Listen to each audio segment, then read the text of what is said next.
All right, you guys. For this one, I told you we were going to come back. Oh, 2A, it's 2A. For this one, I told you we were going to come back to it because we just talked about odd. But what if you don't have any odds? What if everything you have is even? And before you write this down, I should have said it. Before you write this down, this is going to take a legit whole page to do this. So start it up at a new page. Even if you got the majority of it, you're going to have to write real small because this one takes a full page. All right? Okay, now we have all evens. So there's no way to pull out that odd.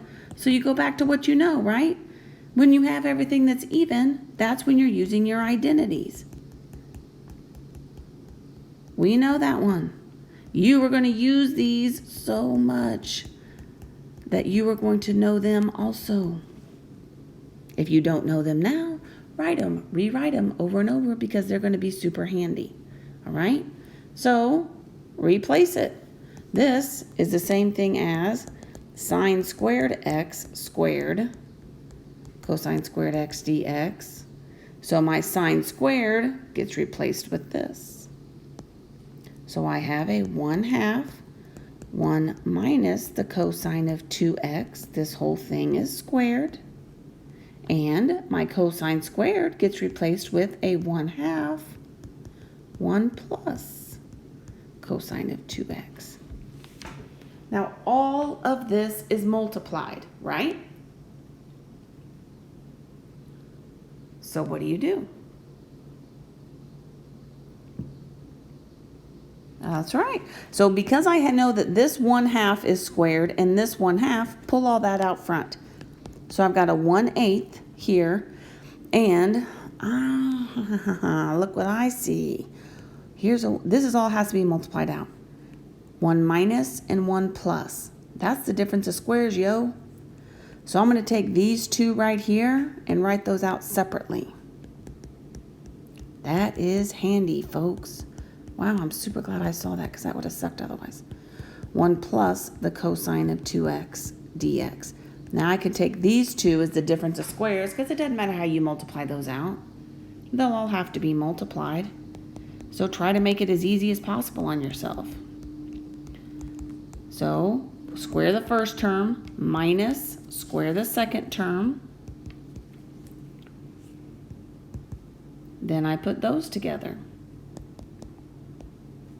So 1 times 1 is 1 minus cosine squared here of 2x minus the cosine of 2x plus cosine cubed of 2x.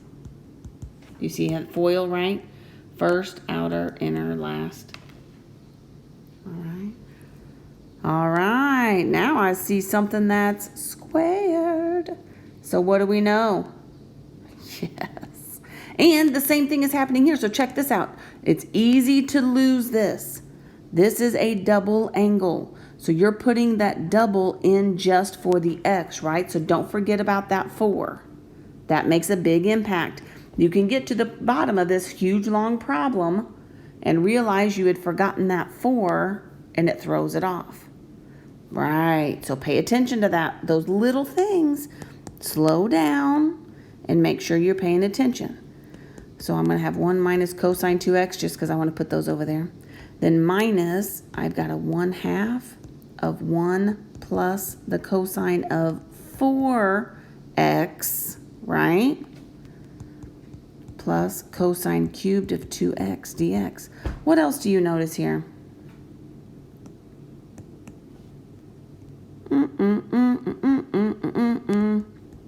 That is an odd exponent. We're going to have to do a U sub, aren't we? Oh, this problem is so fun. Oh, I'm so glad you guys get to do this one. It's just a gift that just keeps giving. So I've got a negative 1/2 and a 1 here again. So I'm going to go ahead and put those together. So I've got 1/8 and I've got 1/2 minus, 1 minus 1/2 is a 1/2 minus the cosine of 2x minus a 1/2 cosine of 4x. All right. I'm going to go ahead and put a dx on here and close this one off. and I'm going to put this one over here to its own thing. Here's the other thing I don't want you to forget about. This 1/8 goes to every single one of these. So if you break up integration, then you have to make sure you're keeping that coefficient over there too.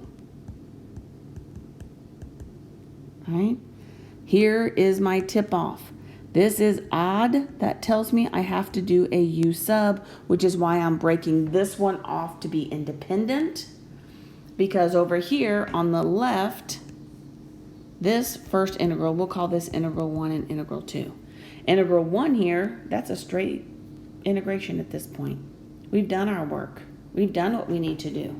Now that's going to be just a straight integration. I'm going to make it black. So I've got 1/8 times. So if I integrate that, I've got 1/2 x minus a 1/2 sine 2x, right? The 1/2 only goes in front because of that 2 inside function, minus 1/2 times a 1/4 sine of 4x plus c. And then distribute that 1/8 just so we have it all squared away. 1/16 x minus 1/16 sine of 2x minus 4 times 2 is 8 times 8, that's 64, right? Are we on board so far? Okay. Now, let's hang on to that one. Let's look at old integral 2 here.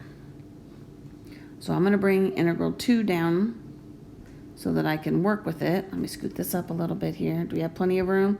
Oh yeah, we're amazing. So if I'm looking here at integral 2, I've got this 1/8 in front, and we know we're going to break that off, right? So I've got cosine squared here of 2x and cosine 2x dx. This one is broken off to be my du, which means everything else has to be in terms of sine, right? So we use our Pythagorean identity. 1 minus sine squared of 2x and cosine 2x dx. Now the same thing whenever I said, oh, don't worry about that negative sign. We're just looking at that general du there so we know what else to put their terms in. Same concept as here. U is the sine of 2x. You have to account for the chain rule. So you have cosine 2x, but then chain tells us I have to multiply by a 2, right?